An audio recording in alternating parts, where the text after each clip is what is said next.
Citizens of Israel, good week to you. We're marking today 100 days to the war. 100 days to the atrocious day where our citizens were butchered and abducted. We continue with the war to the end, to the full victory, until we achieve all the objectives. Liquidating the Hamas, bringing back their hostages, and the promise that Gaza will never become yet again a threat to Israel. We're going to bring back safety to the south and to the north. No one is going to stop us. Neither The Hague, not the axis of evil, and nobody else. This hypocritical attack in The Hague on the Jewish state that rose from the ashes of the Holocaust against those who wanted to create another Holocaust. This attack is a low, moral low in the history of the nations. Our forces found copies of Mein Kampf of Hitler within a house in Gaza. They saw a tablet of a little girl as a picture of Hitler as a screen photo. Not in vain, Chancellor Holz, after he saw that, he said that the Hamas are the new Nazis. Yesterday, I spoke to Chancellor Scholz and I informed him about the fact that Germany is ready to send a delegation to The Hague, and I thanked him for it, in order to refute this heinous accusation. But look at this. The new supporters of Nazis dare to blame us in genocide. Who do they support? Assassins? Rapists, people who behead people, burn babies. What audacity, what shame, what chutzpah. The state of Israel and our security forces are fighting a just and moral war against the monsters of Hamas, the new Nazis. This despicable voyage in the world is not going to stop us. It's not going to reduce our determination to fight to the end, because something has changed in the history of our people. Anti-Semitism is the same, but the status of the Jewish people has changed completely, because today we have a state, we have an army, we have defending forces, and we have heroes, soldiers who defend our people. What happened on October 7th is not going to happen again. This is our mission. This is our commitment. For that, inter alia, we are going to bring a budget to the government tomorrow that will ensure the continuation of the war. More money for security, much more. More rewards and allowances to the reservists, their families, everybody who's in it. Another help to bring back the evacuees to come back to their homes. Citizens of Israel, we're on the way to a victory, and we're not going to stop until we obtain this victory. I know that some people doubt it. I don't. And I hear your calls, citizens of Israel, and I know that you are not there either. We are going together to the end. I believe in our people. I believe in our combatants and our commanders, and I know that after the massacre of October 7, we're not going to compromise on less than a full victory. I'm saying it on your behalf. To all the leaders of the world I talk to, we're not going to compromise, and we're not going to stop. We continue to the victory because we don't have another choice. I heard that the commentators in the studios say it's not possible, it's not necessary. So I want to say, and you say, of course it's possible. Of course it's necessary, and we're going to do it. In the last few weeks, we proved to the Hamas and to the Hezbollah that any terrorist is a dead person. We are going to continue to kill terrorists, and we do it in two ways. In a military action that already did away with a lot of the Hamas, and additional activities against those who are still there, underground and overground. And these activities take time. A few days ago, I met the Secretary of State Blinken. I thanked him for the American assistance, and I said to him, we waged this war after these monsters butchered us. We do not stop. We do not stop until we eliminate the Hamas and bring back the hostages. And I also said it's not just our war, it's your war as well. This is the war of the sons of light against the sons of darkness. This is against the axis of evil led by Iran and the Houthis and the Hezbollah and Hamas. And I added that I don't forget for one moment that in addition to the war in Gaza, in addition to bringing back their hostages and the inhabitants to their homes, both in the north and the south, we have an existential mission to prevent Iran from obtaining nuclear weapons. That's my mission. That's our mission. And I said to the Secretary Blinken, this must be your supreme mission as well. Citizens of Israel, we are in a national test case. Test hour. We are fighting not just to restore our security now, but we're fighting in order to secure our security for the generations to come. And this war, unfortunately, fetches a very heavy toll and price. Last week, we lost a commander in the Nahal who volunteered to fight in Gaza. He survived the attack in Jerusalem 16 years ago, an attack where 8 of his friends were killed. He left his wife and his baby daughter. Ori, the little daughter, didn't even know her father. His voluntarism, his courage, his Zionism. Roi's father said about him that God Almighty takes the best ones to them, but He doesn't. They give themselves. The sacrifice of Roi and our combatants who fell in battle is the painful testimony to the high price that all of us as a state and as a nation pay in order to live in our country and bring back the hostages. I embrace my brothers and sisters, the family of bereaved, our dear ones, the heroes, they paid the highest price of all. They fell to defend the country. I embrace the families of the hostages that my wife and I keep meeting all the time. These are personal meetings, heart-wrenching. We embrace them. We listen to them. We look at the pictures of their loved ones, the pictures of our loved ones. And I made a very definite promise to them, and I repeat it tonight. I do not give up on any one of them. We are committed to bring back all of them home. I embrace the wounded who show incredible courage vis-à-vis the injuries. And I say to all of you, all our soldiers, each and every one of the combatants, the soldiers and the commanders, they are real heroes. Heroes who sacrifice themselves in order to restore security to the country and bring back the inhabitants to their homes. And that's what's going to be, as it says in this week's portion. And they sat on the land as I gave to my servant Jacob, and they sat on them with safety. They built houses and planted orchards. We're going to fight together, and with the help of God, together we shall prevail. Questions? Channel 12. Mr. Prime Minister, first question. What about the inhabitants of Gaza? Are they going to get back to their homes before the Israeli ones? Are you going to condition their return in returning their hostages? And what about the declarations of the people in the Likud and coalition who cause international damage? Why don't you call them to order? Okay.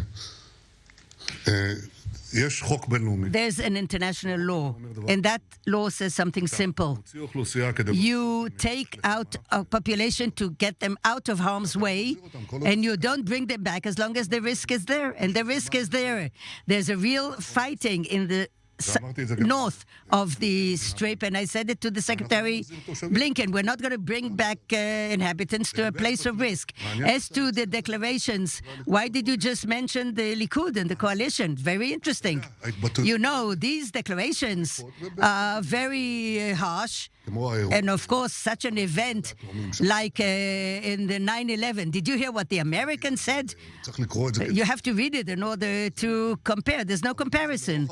But that's along the and across the political issue, and they are not significant. And the reason is that what determines is the policy of the government as it determined in the government and in the cabinet. And this policy reflects our intentions. We act according to the international law. The IDF is making efforts to avoid harming any population or uninvolved people or innocents. That's our policy. Anything else is really an attempt just to accuse Israel with baseless accusations.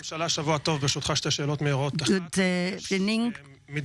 Is there a policy or decision of yours regarding the Philadelphia axis? Are you planning to control it or to dominate it? And then second question, the team that the chief of staff appointed, is this something that you knew about, and is it according to your wish? The Philadelphia axis is one possibility of what I call a southern bloc. Of course, we're not going to finish the war without shutting this area, because the Hamas, we will demilitarize Gaza, and then more weapons are going to go through the Philadelphia, and all sorts of lethal weapons. Of course, we have to shut this area, and there are a few possibilities how to do it. We're looking into it, but we still haven't made a decision, except for the one, it has to be closed. Second, regarding the appointed team, I respect the chief of staff, and I think that the decision or the need to do an operational inquiry within the IDF, of course it has to happen. But as for an external inquiry, that's already something else. I don't think anybody wants the commanders of the IDF to run to look for lawyers. They should deal with the Hamas and not with other things. So this is going to be checked after the war. I understand that the Minister of Defense didn't really deal with it, yes?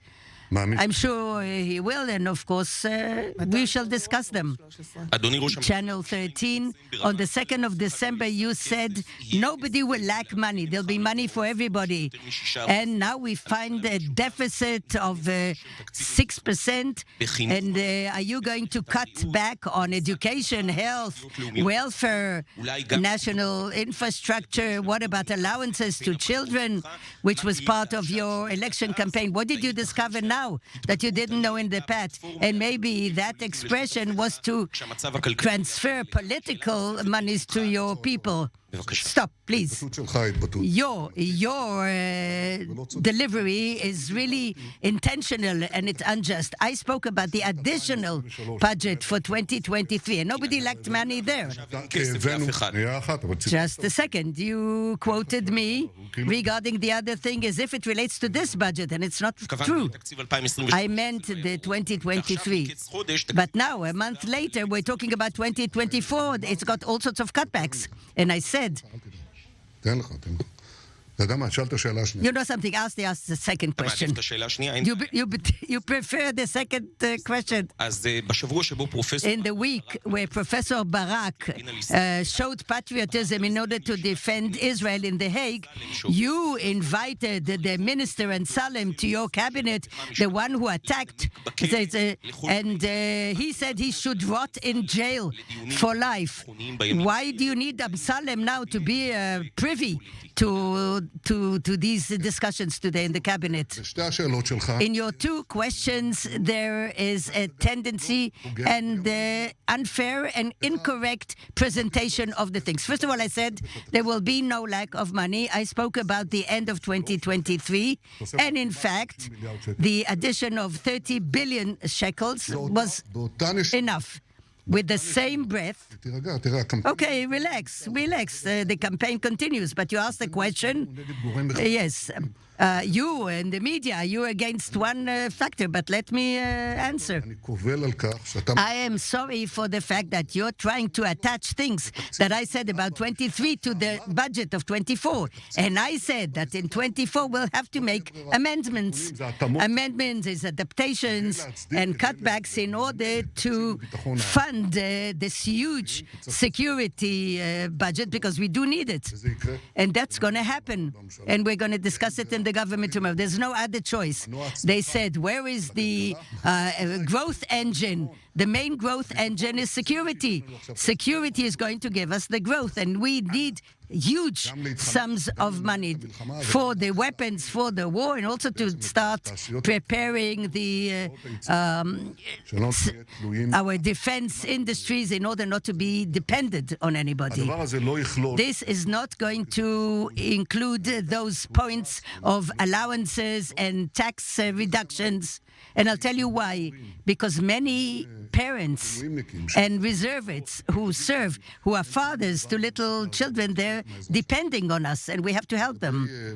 As for Aharon Barak, the justice, Amsalem, according to your question, was invited especially to the cabinet. No. Amsalem is a permanent observer in the cabinet. He was there in all the meetings, so it wasn't a special invitation to the cabinet. And you ask me if you ask questions, he does. He asks many questions, to the point, acute, and it's unfortunate you don't hear the objective reactions to his questions that he usually raises. And I think they're quite evaluated. Okay, he's got a way of expressing himself. But that doesn't take away from what I just said. Haaretz newspaper. Good evening, Prime Minister. 3 months ago, in the beginning of the war, you decided to evacuate the inhabitants of the north to their homes. At the moment, there's no chance of their coming back. Hezbollah is doing very well, and he got this achievement. Was that a decision which was a mistake? And also, Antony Blinken called upon Israel to give the monies that are owed to the Palestinian Authority. The decision to evacuate the inhabitants of the north was, of course, a joint decision, but I think it wasn't wrong. I think it was justified because of the situation. We didn't know, we couldn't ensure that what happened in the south will not happen in the north. I think some of them left by their own will, by the way, independently. So it's better to do it in an orderly fashion and also to bring them back by bringing back security. I think the Hezbollah doesn't think it's going to win. If you ask me what's happened in the north, there are blows here and there, very, very harsh blows. I think harsher than what he expected. All of a sudden he discovers that he underestimated our force and strength and our capability to penetrate and all with all their security forces, and I think he had an overestimation of his own force. But it's still open, I understand, and I agree we have to bring back security to the north so the people can come back. As for the tax money, we did transfer the tax money to the Palestinians. They are now in their account. They did not withdraw it from the account because they insist that we give money to the people in Gaza, and we don't want to give money to people who apparently helped or can help the Hamas in their murders activities or will do. So that's why these monies for the PA, we did transfer them. Kalkalist newspaper, the new valuation in the Treasury is a question: how do we prevent a situation when there's no money? What about all these superfluous ministries? They're only there because your situation and your political weakness. Or you put these axioms in. You just, maybe one time you can ask a question clean. Can you do that? I know you're talking about me, but why don't you make an effort? Maybe. Well, you've got a heritage ministry. How do you come to a situation where in the budget plans you don't transfer their money to the security, to defense ministry? We are discussing it. It takes time. If we talk about the defense budget, how much is going to be added this year and how much do we have to commit ourselves for the future? And we have to give an answer now for this budget. How much do we add for this year? And I determined that within 8 weeks, a special committee of the Ministry of Defense and the Treasury, with other people as well, will give us their summary for the huge addition, for the next few years in order to create this independence in equipment and other things we need in order to ensure our security in the future. The first issue will be discussed tomorrow or now, I think tomorrow. And the second will be discussed in the next few weeks. As for the budget, we're talking about a real deficit. The question of the ministries, that small change, but we'll know it tomorrow. Maybe some of them will be eliminated. But I want to tell you, it doesn't really reflect the real situation of the budget, because we are going to do most of the funding. We are going to cut billions, but that doesn't respond for the problem of the budget. And we have to increase the deficit. I'm not saying what you said. Why can we afford to increase the deficit? Because our economy is in a very strong situation. We built here, and I led a definite change in the economy of Israel, which is free, technological, and that put us in this situation. The week of the opening of the war, the economists, they're not lovers of Israel, but they wrote, it rates the economies of the OECD countries according to certain parameters. We are in the 4th place in the world, in the states of the OECD. And that's our power. So therefore, we have the possibility, in case of a real crisis and a great need, as we had during the COVID time, to make a deficit in a second year and then to overcome it. We did it with COVID. We'll do it now. Ynet? When does the government plan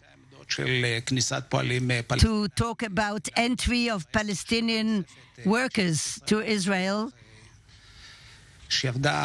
The police in Israel did very well on October 7, but it doesn't grow now, but it's cut in a way. And people in the police are raising an eyebrow. Why are they not part of the security system in Israel? As for the workers, it's a very complex question. Maybe we will enable the entry. It's complex because people are afraid. When 85% of the Palestinians support the massacre and in Judea and Samaria, so it's obvious that people are afraid, naturally. And understandably, that people say, I don't want to bring in workers. I don't know what's going to happen. Maybe there are solutions, maybe to do it partially or with a pilot in more isolated places, maybe with some security. Maybe we'll take that path. We'll see, but we're considering it. As for the police are a definite part of our defense force. It was proven on October 7 and every day since. And I really appreciate the composition and the sacrifice of this police people. Really, with their own body, they stopped a real invasion together with the IDF soldiers. They're doing an amazing job. We're going to increase. You're talking about not if there will be an increase. When we talk about cutbacks, we're not just talking about cutbacks. We're cutting back on the increase. But I definitely relate a lot of importance to the police. And by the way, we saw the perception that we led, which I led, of the preparation guards, those units, the guarding units in the kibbutzim and in the other communities. The IDF did it beyond the green line. Ben Gvir did it within the green line. And these things are very important to have army or armed units. And I will make sure that the Israeli police will get the resources they need, of course, subject to the capabilities of the budget. It's not endless. Voila. It's 100 days that 136 hostages are in the Hamas hands. A question asked by the sister of one of them, what would you have done if your brother would be abducted for 100 days in Gaza and you feel that you did everything you can but you can't help it? And the chief of staff said before that we cannot relate to the attempts to bring them back as reactions to a blackmail. No one can put himself in the place of the families of the hostages. This is a nightmare, absolutely nightmare. And I can say that as nobody can put himself to be part of a bereaved family until he is, and I hear it from the families. But there's also the opposite truth, that side by side, with the heart that goes out to them, and it's genuine, is also a comprehensive responsibility to other considerations. And just as we cannot put ourselves in their shoes, the families of the hostages, they, with all the pain and the sorrow and the suffering, cannot put themselves in the place of the political echelon that has to make these very harsh decisions. I commend the fact that we managed to bring back half of them, and I am committed to the second half. I will do everything possible in order to bring them back, and we're making efforts even in these very moments. As for the attempts of blackmail, of course the Hamas is acting according to the Hamas type of actions. They want to get the best of it. But what really pushes the process and what can bring about bringing back the hostages is really the military pressure. If we reduce that, the Hamas will feel safe. We won't get anyone. We just won't get any of them. And we're just are not going to do this. We're going to continue with the pressure, because the pressure is our way to bring the others that are there, and of course to dismantle the Hamas.